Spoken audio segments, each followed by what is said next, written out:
Hello बच्चों, कैसे हो आप लोग। आज इस वीडियो में आपके साथ डिस्कस करेंगे इकोनॉमिक, यानी कि जो ट्वेल्थ का सिलेबस है और ट्वेल्थ के बोर्ड एग्जाम्स में आने वाले इम्पॉर्टेंट क्वेश्चंस के बारे में इस वीडियो में हम डिस्कस करने वाले हैं।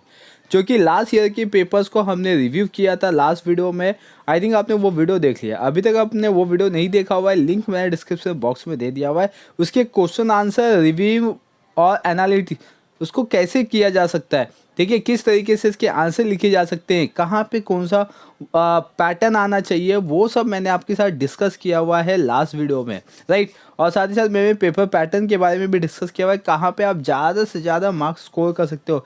यानी कि कुछ नहीं, आप इको के पेपर में अराउंड 70 to 80 मार्क्स स्कोर कर सकते हो, ठीक है। अगर अब तक आपने वो वीडियो नहीं देखा हुआ है तो लिंक डिस्क्रिप्शन बॉक्स में दे दिया हूँ, ताकि आप जाके उसको चेकआउट कर लीजिए, ठीक है। तो इस वीडियो में आज हम इकोनॉमिक के बारे में सीखेंगे और इसके कुछ जो इम्पोर्टेंट कॉन्सेप्ट है जो एग्ज़ाम्स में 100% पूछे जाते हैं, ये मैंने रिव्यू किया हुआ है कुछ ईयर्स के पेपर्स को लेके। लेकिन लॉकडाउन में जब पेपर्स आए थे, देखिए आफ्टर द लॉकडाउन जो फर्स्ट टाइम इसका हुआ न्यू सिलेबस का एग्ज़ाम, यहाँ पे बच्चे लोग बहुत ज़्यादा शॉक हो गए, यहाँ तक कि टीचर्स भी शॉक हो गए। क्यों? क्योंकि हमने जो उम्मीद नहीं की थी वही पेपर्स में आया है, राइट। तो चलिए स्टार्ट करते हैं हम इकोनॉमिक के इम्पॉर्टेंट क्वेश्चंस, और साथ ही साथ मैं आपको उसके कुछ आंसर्स भी मार्क करवाते रहूँगा और क्वेश्चन भी मार्क करवाते रहूँगा कि यहाँ से आपके इंपॉर्टेंट क्वेश्चन बन सकते हैं। तो आप उसको डेफिनेटली करते रहिए। यहाँ पे 10 चैप्टर्स है। तो चलिए फर्स्ट चैप्टर्स पे आते हैं, इंट्रोडक्शन टू इकोनॉमिक। तो सबसे फर्स्ट यहाँ पे अगर आप इकोनॉमी का फर्स्ट चैप्टर देख रहे हो तो मैक्रो और माइक्रो इकोनॉमिक है। तो यहाँ पे जो आप देख रहे हो कि यहाँ पे जो मैंने मार्क किया हुआ है ये इंट्रोडक्शंस है। इंट्रोडक्शन टू माइक्रो इकोनॉमिक और मैक्रो इकोनॉमिक, ये ड्राइव कहाँ से हुआ है? ग्रीक वर्ड मैक्रो को मैक्रोस बोलते हैं, माइक्रो को हम माइक्रोस बोलते हैं। और इसको कोसाइन किया हुआ है, यानी कि कॉइंड किया हुआ है बाय द रूडर फ्रिच, ठीक है, जो कि नॉर्गेन इकोनॉमिक्स से है, ठीक है। उन्होंने ओला यूनिवर्सिटी में इसको डिस्क्राइब किया गया था, ठीक है। ये आपको याद होना चाहिए क्योंकि ये आपके ऑब्जेक्टिव्स में बन सकते हैं। 1933 यहाँ पे उन्होंने माइक्रो इकोनॉमिक को और मैक्रो इकोनॉमिक को इन्वेंट किया गया था। इकोनॉमिक में मेन ब्रांचेस आते हैं, उसको टिक मार्क कर लीजिए। और आते हैं अभी माइक्रो इकोनॉमिक के डेफिनेशंस मीनिंग पे, क्योंकि माइक्रो इकोनॉमिक में 3 ही कॉन्सेप्ट है और मैक्रो में भी 3 कॉन्सेप्ट है। फर्स्ट चैप्टर में बस आपको इतने ही करने, मतलब टोटल 7 क्वेश्चन करने हैं जो कि इंपॉर्टेंट है। माइक्रो इकोनॉमिक का मीनिंग करना है, यहाँ पे डेफिनेशंस करना है आपको और स्कोप करना है, ठीक है। स्कोप में जैसा चार्ट दिया वैसा चार्ट आपको याद रखना है। 3 ही यहाँ पे दिया हुआ है आपको माइक्रो इकोनॉमिक में स्कोप। फर्स्ट है थियरी ऑफ प्रोडक्ट प्राइस, फिर थियरी ऑफ फैक्टर प्राइस, फिर थर्ड वन है थियरी ऑफ इकोनॉमिक वेलफेयर, ठीक है। तो ये 3 जो स्कोप है ये आपको याद रखना है, क्योंकि लास्ट ईयर के पेपर्स में मैक्रो का स्कोप पूछा गया था, तो इस बार शायद माइक्रो का पूछा जा सकता है, ठीक है। लेकिन हम दोनों याद करेंगे, माइक्रो का भी और मैक्रो का भी स्कोप, राइट। क्योंकि ये मैंने लास्ट टाइम पूरा एनालिसिस कर लिया था, इसके बाद मैं ये वीडियो बना रहा हूँ, ठीक है। क्योंकि लास्ट ईयर के जो पेपर सॉल्यूशन थे वहाँ पे भी आपके क्वेश्चन आंसरिंग जो आप अच्छा खासा मार्क्स स्कोर कर सकते थे उसके बेसिस पे मैंने बता दिया था।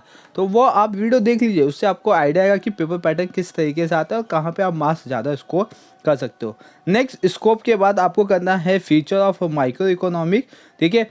और इसमें टोटल 7-8 पॉइंट है। और इसके बाद इंपॉर्टेंस ऑफ माइक्रो इकोनॉमिक, इसके अंदर भी आपको 7 पॉइंट मिल जाएंगे, राइट। तो ये हो गया आपका माइक्रो का, इतना आपको करना ही है, कंफर्म है। इसके बाद आपको मीनिंग करना है मैक्रो का, ठीक है। यहाँ पे देख सकते हो ये पूरा मीनिंग दिया हुआ है, जब आप इसको रीड करो तो भी आपको बाहर हो जाएगा, इतना सिंपल वर्ड में लिखा हुआ है। देन इसके बाद यहाँ पे आते हैं इसके स्कोप पे, ठीक है। यहाँ पे डेफिनेशन दिया हुआ है, 2 डेफिनेशन में कोई एक डेफिनेशन करना है। यहाँ पे प्रोफेसर कार्ल सेप्रियन गिवन है, micro economy deal with the functioning of the economic of a whole, तो उसको मैक्रो इकोनॉमिक बोलते हैं, ये याद रख लेना। इसका स्कोप करना है, 4 स्कोप दिया गया है यहाँ पे, ठीक है, जिसमें थियरी ऑफ इनकम एम्प्लॉयमेंट, फिर theory of general price level and inflation, फिर theory of economic growth and development और मैक्रो इकोनॉमिक थियरी गिवन है यहाँ पे, ठीक है, ऑफ डिस्ट्रीब्यूशन। ये 4 ही गिवन है, ज़्यादा बड़ा आंसर नहीं है। देखो अपने को इकोनॉमिक्स में मार्क्स चाहिए तो करना तो पड़ेगा ना मेहनत। इसके बाद फीचर कीजिए इसमें, एंड देन इसके बाद यहाँ पे important of macro economic, right. ये कंप्लीट हो गया यहाँ तक। अब इसके बाद आते हैं डिस्टिंग्विश पे। देखिए आप इतना मार्क कर लीजिए फटाफट अपने टेक्स्ट बुक में, इतना ही याद करना है। देखिए आज 4 तारीख हो गया है बेसिकली, आगे बाद ज़्यादा दिन नहीं है। देखिए 5 दिन के बाद आपका बीके का पेपर, फिर 2 दिन का गैप, फिर इकोनॉमिक का पेपर। तो अब भी से याद करोगे तो डेफिनेटली आप इकोनॉमिक के पेपर में अच्छा खासा मार्क्स स्कोर कर सकते हो। बीके का अगर कोई डाउट आता है तो मुझे डेफिनेटली कमेंट सेक्शन में कमेंट करें। चलिए मूव ऑन करते हैं हम सेकेंड चैप्टर पे, यूटिलिटी एनालिसिस। ठीक है, ये तो इम्पॉर्टेंट चैप्टर्स है। देखिए जैसे आपने फर्स्ट चैप्टर देखा वैसे आपका सेकेंड चैप्टर भी है। देखिए स्टार्टिंग के कुछ चैप्टर्स है जिसपे पूरा का पूरा बताऊंगा कि ये सब करना ही है। क्यों? क्योंकि ये सब इंपॉर्टेंट है। आफ्टर द नेशनल इनकम इतने सारे चैप्टर इंपॉर्टेंट है ही नहीं। ठीक है, जो 3 चैप्टर्स है उसके अंदर हम स्किप भी कर दे कोई दिक्कत नहीं है। ठीक है, लेकिन 7 चैप्टर्स आपके मोस्ट इंपॉर्टेंट है। अगर आपने 7 चैप्टर ही करके गए तो भी आप अच्छे खासे मार्क्स को स्कोर कर सकते हो, लेकिन सबके ऑब्जेक्टिव्स कवर करके जाना। ठीक है, नेक्स्ट वन यहाँ पे नेशनल ये यूटिलिटी का मीनिंग देख लिया क्लास। मीनिंग करना है आपको, इसका फीचर्स करना है और टाइप ऑफ यूटिलिटी करना है। देखिए मीनिंग फीचर जो यूटिलिटी का गिवन है यहाँ पे देख सकते हो कि 10 पॉइंट पूरा गिवन है। तो ये आपके इकोनॉमिक के पेपर में 8 मार्क्स के 2 क्वेश्चन बनते हैं, सबसे लास्ट क्वेश्चन नंबर 6 पे। देखिए और उस पर 8 मार्क्स के एक क्वेश्चन यानी कि 16 मार्क्स के 2 क्वेश्चन आते हैं। तो 10 पॉइंट इनफ होता है 8 मार्क्स के लिए, तो उसको याद करके जाना। फिर टाइप्स ऑफ यूटिलिटी के अंदर आप देख सकते हो यहाँ पे मतलब firm utility, place utility, knowledge utility, ये सब गिवन, तो ये याद करके जाना। फिर इसके बाद आते हैं relation between the marginal utility and total utility, ये करके जाना। ठीक है, ये इंपॉर्टेंट है। इसका जो डायग्राम दिया हुआ है, टेबल दिया है, वो करके जाना। डिस्टिंग्विश दिया हुआ है यहाँ पे total utility, marginal utility. 2 marks के लिए आते हैं क्लास, 3 सम्स करने होते हैं, टोटल 6 मार्क्स मिलते हैं। लेकिन यहाँ पे आपको देख सकते हो इसकी मीनिंग गिवन है। ठीक है, और बाकी कोई आंसर नहीं गिवन है, एक्टिविटी बेस्ड गिवन है।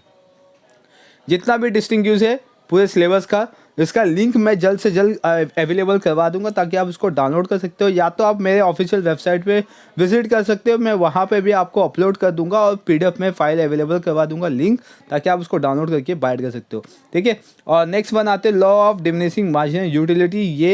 ये तो इंपॉर्टेंट है। ठीक है, इसके अंदर अजम्पशन और एक्सेप्शन, ये दोनों इंपॉर्टेंट कॉन्सेप्ट आते हैं। एक्सेप्शन में 5 ही पॉइंट दिया हुआ है। ठीक है, तो ये आपको करना ही है। अजम्पशन में आपको कुछ फिगर दिए गए वो करने ही है, कंपलसरी है। देन इसके बाद मूव ऑन करते हैं क्लास, और इस चैप्टर के अंदर कुछ नहीं है और कुछ बाइट नहीं करना है। आगे मूव ऑन हो जाइए चैप्टर थर्ड पे।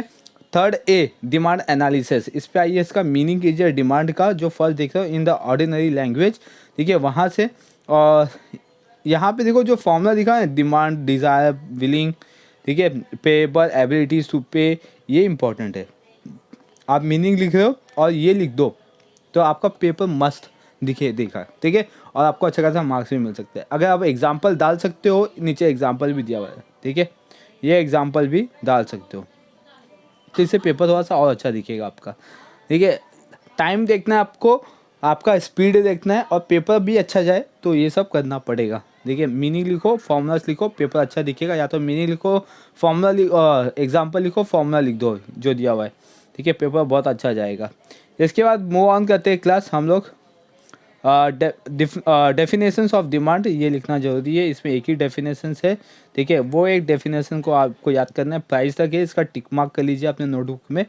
देन इसके बाद मूव ऑन करते हैं इंडिविजुअल डिमांड। ठीक है, यहाँ पे देख सकते हो इंडिविजुअल डिमांड शेड्यूल्स, और ये इंपॉर्टेंट है। ठीक है, क्योंकि ये आपके ना मतलब आंसर तो फॉलोइंग में आ सकते हैं। 12 मार्क्स के लिए आते हैं, 4-4 मार्क्स के एक क्वेश्चन बनते हैं। यहाँ पे 3 क्वेश्चन करना होता है। ठीक है, मार्केट डिमांड शेड्यूल और इंडिविजुअल डिमांड शेड्यूल, ये इंपॉर्टेंट है क्योंकि इसका डायग्राम भी है, इसका फिगर भी है। ठीक है, तो ये आपको करना ही है क्लास, ये इंपॉर्टेंट है। देखिए जहाँ से जितना भी इंपॉर्टेंट बन सकता है उतना मैं बताऊँगा। ठीक है, आप उसको बाइट करना स्टार्ट कीजिए। एग्ज़ाम तक जितना बाइट होता है पूरे लगन से बाइट कीजिए, जितना होता है उतना कीजिए। उसके बाद आप नहीं करोगे कोई दिक्कत नहीं है, आप आराम से पेपर कवर कर लोगे। ठीक है, चलिए अब मूव ऑन करते हैं मार्केट डिमांड शेड्यूल के बाद। इसमें और क्या इंपॉर्टेंट बन सकता है, यहाँ पे रीज़न जस्टिफाई दिया हुआ है। ठीक है, हाँ रीज़न करके जाइए, क्योंकि मैंने लास्ट ईयर का पेपर जब एनालिसिस किया ना तो यहाँ पे जो क्वेश्चन नहीं आने चाहिए थे वो आ गए। ठीक है, हमें लगता है कि सिंपल क्वेश्चन आ जाएगा, इकोनॉमी के ये सिंपल क्वेश्चन कुछ नहीं आता। ठीक है, तो इसीलिए डिटरमाइंड ऑफ डिमांड आ सकता है, लेकिन मैं बोलता हूँ कि उसको लास्ट में रखिए जब आपको ऐसा लगता है कि आपका इकोनॉमिक हो गया बाहर करके, अब कुछ बचा नहीं है तो ये डिटरमाइंट ऑफ डिमांड कर लीजिए। फिर आते लॉ ऑफ डिमांड पे, जिसमें आपको अजम्पशन करना है, ठीक है।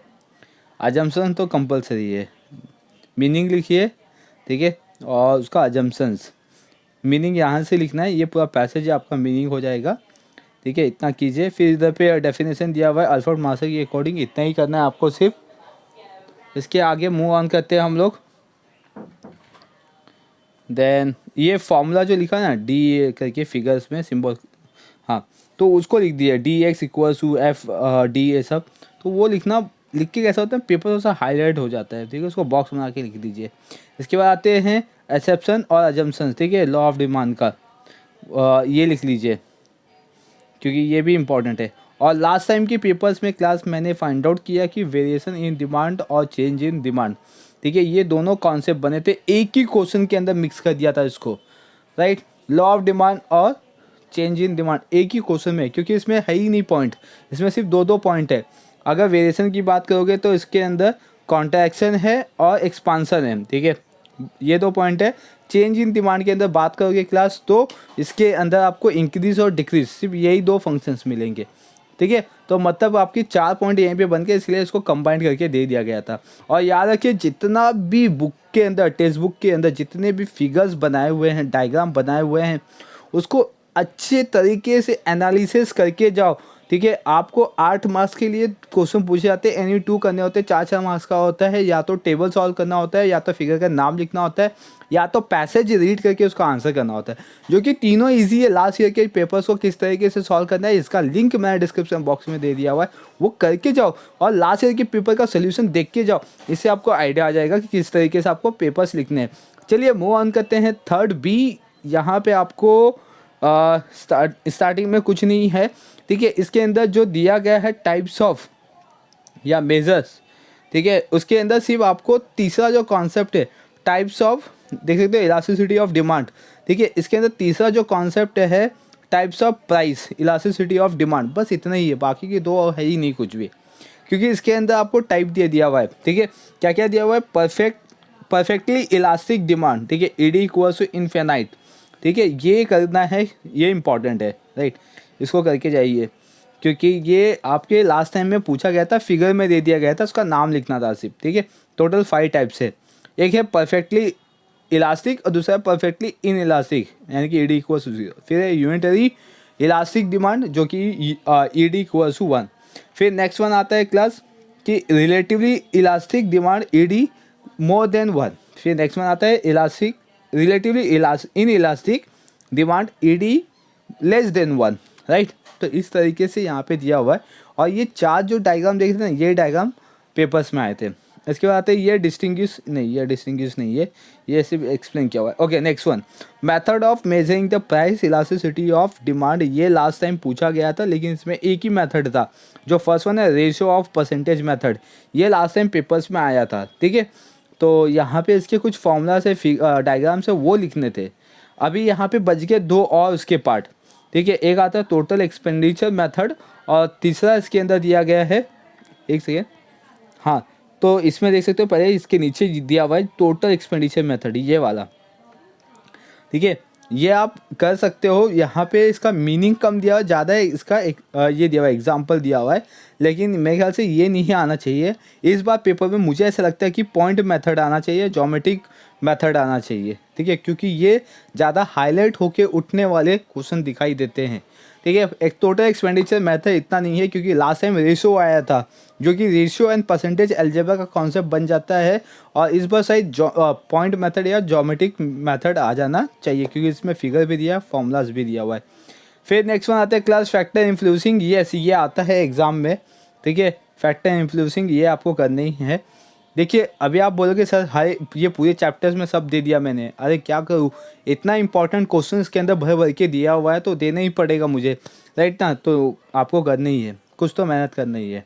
स्टार्टिंग के कुछ चैप्टर्स है जो आपको मेहनत करने हैं, उसके बाद आप चैप्टर्स नहीं करोगे तो कोई दिक्कत नहीं है, ठीक है।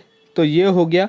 इसके बाद यहाँ पे आप देख सकते हो जो भी ऑब्जेक्टिव्स हर एक चैप्टर्स में दिया हुआ है, खासकर असर्शंस और रीजनिंग, ये भी करना आपको बहुत ज़्यादा कंपलसरी हो जाता है, क्योंकि एग्ज़ाम्स में आते ही है।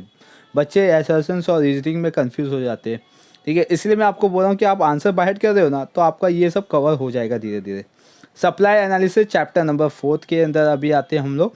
ठीक है, इसके अंदर क्या क्या इंपॉर्टेंट क्वेश्चन बन सकते हैं, जहाँ जहाँ से भी कोने कोने से भी इंपॉर्टेंट क्वेश्चन बनेगा मैं आपको सब बता दूंगा। ठीक है, आपको मैं जितना इंपॉर्टेंट क्वेश्चन बता रहा हूँ सब रीड करके जाइए अच्छे से, अच्छा खासा मार्क्स स्कोर करोगे आप। ठीक है, 75 कहीं नहीं गया आपका। ठीक है, आते मीनिंग पहले करो सप्लाई का। सप्लाई में भी सेम है, डिमांड है जैसा, इंडिविजुअल डिमांड सप्लाई है, सॉरी इसमें डिमांड नहीं आएगा, इंडिविजुअल सप्लाई है और मार्केट सप्लाई है। ठीक है, तो ये दोनों कंपलसरी आपको करने ही है। इसके बाद आते हैं डिटरमिनेंट ऑफ सप्लाई, ये भी कर लीजिए। ठीक है, ये चैप्टर्स के अंदर इंपॉर्टेंट है। लॉ ऑफ सप्लाई दिया हुआ है, इसमें भी अजम्पशन एक्सपेक्टेशंस भी दिया, एसप्शन भी दिया हुआ है। ठीक है, तो ये करना ही है। ठीक है, तो इसको तो हम स्किप ही नहीं कर सकते, ये ऐसा पार्ट है, राइट।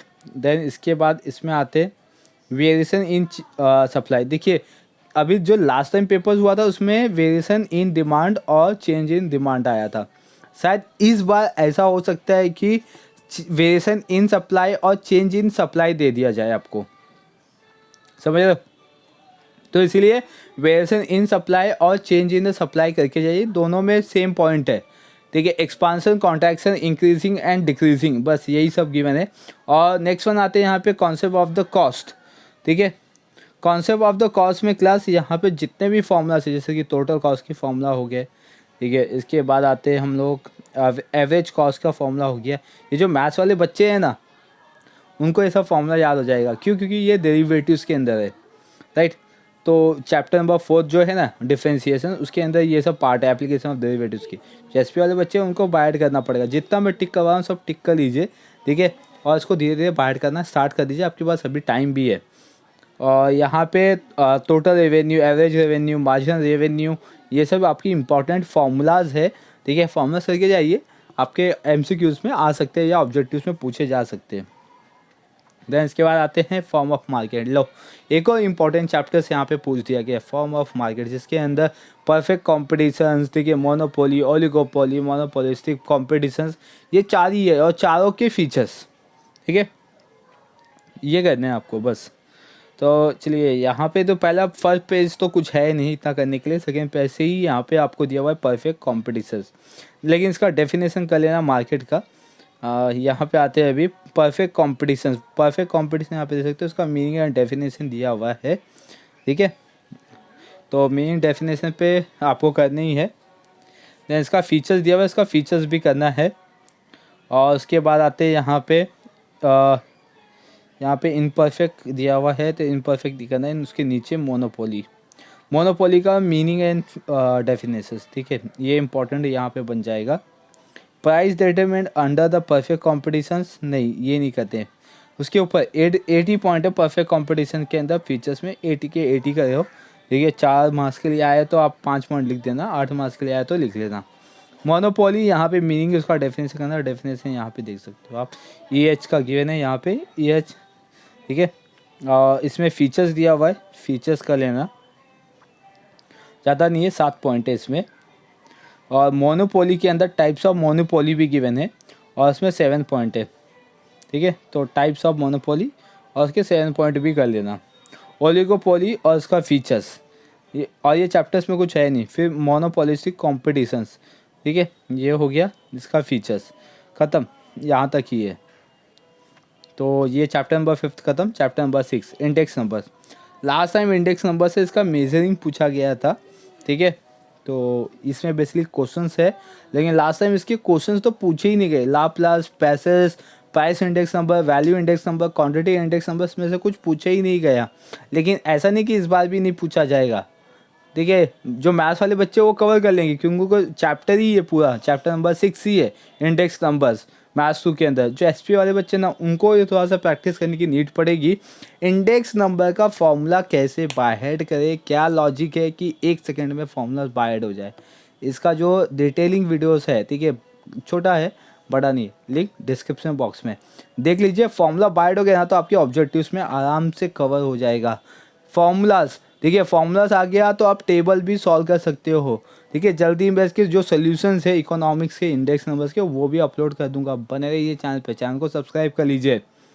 देन क्लास यहाँ पे मूव ऑन कर रहे हैं हम लोग इंडेक्स नंबर्स। तो इंडेक्स नंबर में ज़्यादा कुछ है नहीं बाय करने के लिए, ठीक है। जितना टिक मार्क करवाया बस उतना ही कीजिए, ठीक है। ज़्यादा कुछ नहीं करना है इसमें से। सिग्निफिकेंट कर लीजिए और लिमिटेशंस कर लीजिए, ख़त्म। और इसमें मेजरिंग तो दिया नहीं है, लेकिन लास्ट टाइम आ गया था इसका मेजरिंग पार्ट भी, क्लियर। तो वो कर लीजिए यहाँ पे। ओके, अभी मूव ऑन करते हैं हम चैप्टर नंबर 7, जो कि मोस्ट इम्पॉर्टेंट चैप्टर्स यहाँ पे फिर से आ गया, नेशनल इनकम, ठीक है। तो नेशनल इनकम के अंदर इसका मीनिंग कीजिए। यहाँ पे मॉडर्न इकोनॉमिक गिवन है, मनी इकोनॉमिक, ठीक है। ये इंपॉर्टेंट है। ये कहाँ तक कहते हैं, यहाँ तक सिर्फ, ठीक है। कॉल नेशनल इनकम तक, राइट। और यहाँ पे 5 फीचर्स भी दिया हुआ है, फीचर्स ऑफ नेशनल इनकम भी कर लीजिए। और यहाँ पे डेफिनेशन भी है, 5 डेफिनेशन है जो आपको ईजी लगे, ठीक है। हार्ड वाला मत कीजिए, इजी कीजिए, कोई दिक्कत नहीं है। दिया ना डेफिनेशन, उतना कीजिए। इसके बाद नेक्स्ट यहाँ पे 2 फैक्टर्स मॉड्यूल कीजिए, फीचर्स ऑफ नेशनल इनकम कीजिए, एंड देन यहाँ पे डिफरेंट कॉन्सेप्ट, ठीक है। डिफरेंट कॉन्सेप्ट ये इंपॉर्टेंट है, ये कीजिए। यहाँ पे GDP, GNP, NNP, NDP ये सब गिवन है, उसको कीजिए। Method of measuring the national income ये इम्पॉर्टेंट है, लेकिन नहीं करोगे इतना कुछ नहीं है होता, क्योंकि इसमें अलग अलग पार्ट गिवन है, इसलिए बहुत ज़्यादा लेंदी कॉन्सेप्ट हो जाता है, ठीक है। तो इसको नहीं करना है। नेक्स्ट यहाँ पे आते हैं difficult in measure of national income, ये इंपॉर्टेंट है। लास्ट टाइम में ये आया था, प्रैक्टिकल वाला आया था, थियोरेटिकल नहीं आया था। शायद इस बार थियोरेटिकल आ जाए, ठीक है। तो शायद इस बार प्रैक्टिकल भी आ जाए, तो इसलिए दोनों करना है आपको, थियोरेटिकल भी करना है और प्रैक्टिकल भी करना है। बस इतने ही है नेशनल इनकम में। आते हैं चैप्टर नंबर 8 पे। चैप्टर नंबर 8 पब्लिक फाइनेंस है यहाँ पे आपको, ठीक है। तो यहाँ पे फिर आपको इसका डेफिनेशन ये डिस्टिंग्विश करना है, ठीक है, पब्लिक और प्राइवेट के अंदर। और इसके अंदर ज़्यादा कुछ है नहीं, लेकिन फिर भी देखते। क्लासिफिकेशंस ऑफ पब्लिक फाइनेंस है, चैप्टर नंबर 8 है ये। देन इसके बाद सीधा मूव ऑन करके नीचे आ जाइए। मैंने सिलेबस देख लिया, गो थ्रू कर लिया, इसके लिए मैंने ये इंपॉर्टेंट वीडियो बनाया हुआ है। नॉन टैक्स रेवेन्यू सोर्सेस ये भी आता है एग्जाम्स में। एंड देन इसके बाद इसको मूव ऑन करते हैं नीचे। पब्लिक डेप्थ नहीं है, ठीक है। फिर फिजिकल पॉलिसी ये सब नहीं है। रेवेन्यू कैपिटल बजट ये आ सकता है, रेवेन्यू कैपिटल बजट, लेकिन मुझे ऐसा लग नहीं रहा है। इसके बाद टाइप ऑफ बजट ये इंपॉर्टेंट है यहाँ पे, ठीक है, क्योंकि इसके अंदर बैलेंस गिवन है, डेफिसिट गिवन है और सरप्लस गिवन है, ठीक है। और कुछ है ही नहीं, लो खत्म ये भी चैप्टर्स। इसके बाद money market and capital market, मैं आपको पहले ही बोलूँगा, मनी मार्केट और कैपिटल मार्केट के लिए आप SP का बुक रिफ़र कीजिए, जिसके अंदर डेफिनेशन ये डिस्टिंग्विश गिवन है, ठीक है। अगर नहीं रिफ़र कर पाए तो कोई बात नहीं, मैं लिंक दे दूंगा डिस्क्रिप्शन बॉक्स में डिस्टिंग्विश का, आप उसको डाउनलोड कर लीजिए। नेक्स्ट वन आते हैं फंक्शंस ऑफ RBI, ये इंपॉर्टेंट है। Same functions of RBI important है और functions of commercial bank important है, ठीक है। ये दोनों कॉन्सेप्ट यहाँ पे इंपॉर्टेंट बनते हैं आपके, तो ये दोनों को बाय हेड कर लीजिए पब्लिक फाइनेंस से। मनी मार्केट में बस इतने ही आते हैं अभी कैपिटल मार्केट में, ठीक है। और कुछ ऐसा मुझे इम्पोर्टेंट लगा नहीं, लेकिन इसमें हाँ एक चीज़ ये रहा, रोल ऑफ मनी मार्केट, ये इम्पोर्टेंट है बस, ठीक है। अब इसके अंदर कुछ नहीं है, लेकिन एक प्रॉब्लम भी है इसके अंदर, प्रॉब्लम ऑफ इंडिया। क्योंकि लास्ट टाइम का जो मैंने पेपर ये किया ना, तो उसमें सबसे ज़्यादा मुझे प्रॉब्लम समझ में आया कि प्रॉब्लम आने वाले हैं क्वेश्चंस में, यानी कि किसी भी इकोनॉमी फैक्टर्स का प्रॉब्लम पूछा जा सकता है, ठीक है। तो प्रॉब्लम ऑफ कैपिटल मार्केट ये भी बन गया यहाँ पे, right. Functions of capital market और प्रॉब्लम ऑफ कैपिटल मार्केट, जितना टिक में करवाया उतना। चैप्टर नंबर ये आ गया फॉरेन ट्रेड, ठीक है। फॉरेन ट्रेड में क्या इंपॉर्टेंट है यहाँ पे, मेरे ख्याल से कुछ इंपॉर्टेंट नहीं है फॉरेन ट्रेड में। तो इसमें एक चीज़ आता है, वो है आपका कॉन्सेप्ट बैलेंस ऑफ पेमेंट का और बैलेंस ऑफ ट्रेड का, जो सबसे नीचे दिया होगा, ठीक है, सबसे लास्ट में दिया हुआ, यहाँ पे दे सकते हो। बैलेंस ऑफ पेमेंट और बैलेंस ऑफ ट्रेड ये कॉन्सेप्ट में आते हैं, तो इसको आप याद रखिए, ठीक है। इसको आप रीड कर लिए अच्छे से, ठीक है। तो ये इंपॉर्टेंट कॉन्सेप्ट है आपके, तो उसको बाहर कर लीजिए फटाफट, ठीक है। और कुछ ऐसा इंपॉर्टेंट ये चैप्टर्स के अंदर है नहीं। इसके अंदर अगर ऊपर देखा जाए तो कंपटीशन गिवन है, तो कंपटीशन इंपॉर्टेंट नहीं है इतना। देन इसके बाद रोल ऑफ फॉरेन ट्रेड, हाँ ये आ सकता है, तो आप इसको भी बाहर कर लीजिए। और टाइप्स ऑफ फॉरेन ट्रेड यहाँ पे इसको जस्ट रीड कर लेना, आपको बेसिक कॉन्सेप्ट मालूम है। इसके अंदर इंपोर्ट ट्रेड है, एक्सपोर्ट ट्रेड है और इंटरपोर्ट ट्रेड है इसके अंदर, ठीक है। तो ये यहाँ पे इम्पोर्टेंट है, तो इसको आप कर लीजिए यहाँ पे, क्लियर। तो एक इम्पॉर्टेंट कॉन्सेप्ट यहाँ पे भी हो जाएगा। ये क्यों करना है, क्योंकि ये इम्पॉर्टेंट यहाँ पे सिर्फ आपके नॉलेज के लिए, और इसके बेसिस पे आपको ना identify and explain the terms आ सकता है। अदरवाइज ये इस चैप्टर के अंदर कुछ है नहीं फॉरेन ट्रेड में, सिर्फ आपको बैलेंस ऑफ पेमेंट करना है, रोल ऑफ फॉरेन ट्रेड करना है और BOP टाइप्स ऑफ ट्रेड करना है, ठीक है। हाँ, जिसमें आपको इंपोर्ट एक्सपोर्ट है, ये इंटरपोर्ट है, और बाकी मैंने सब चैप्टर्स बता दिए। सब चैप्टर्स के आपको असर्शंस करना है, रीजनिंग करना है, ऑब्जेक्टिव्स करने हैं, देखिए अग्रीड एंड डिसएग्रीड करना है। डिस्टिंग्विश आपको मिल जाएगा बहुत ही जल्दी, देखिए मैं अपलोड कर दूंगा जल्द से जल्द, ताकि आपको कवर हो जाए आपके एग्ज़ाम्स में। और जितने भी चैप्टर्स बन सकते थे, जितने भी फिगर्स है बुक के अंदर, वो सब आप बाहर करके जाना अच्छे तरीके से, ठीक है। और उसको समझ लेना कैसे आएगा, क्या है डायग्राम में, ठीक है। मैं कोशिश करता हूँ, मैं देखता हूँ मैं डायग्राम एक्सप्लेन करने की, ठीक है। देन आपका डायग्राम आप एक बार फिर से अच्छे से देख लेना, प्रैक्टिस कर लेना, उसको समझ लेना कि उसका नाम क्या दिया हुआ है, ठीक है। इस तरीके से आप इसका डायग्राम का प्रिपरेशन करना। देखो कम मेहनत में ज़्यादा प्रॉफिट आ सकता है, वो मैंने आपको लास्ट वीडियो में बता दिया हुआ है, ठीक है। आप उसको रिफ़र कीजिए, वीडियो को भी और ये वीडियो को भी। चलिए इस वीडियो में बस इतना ही है, मिलेंगे नेक्स्ट वीडियो में। Thank you for watching.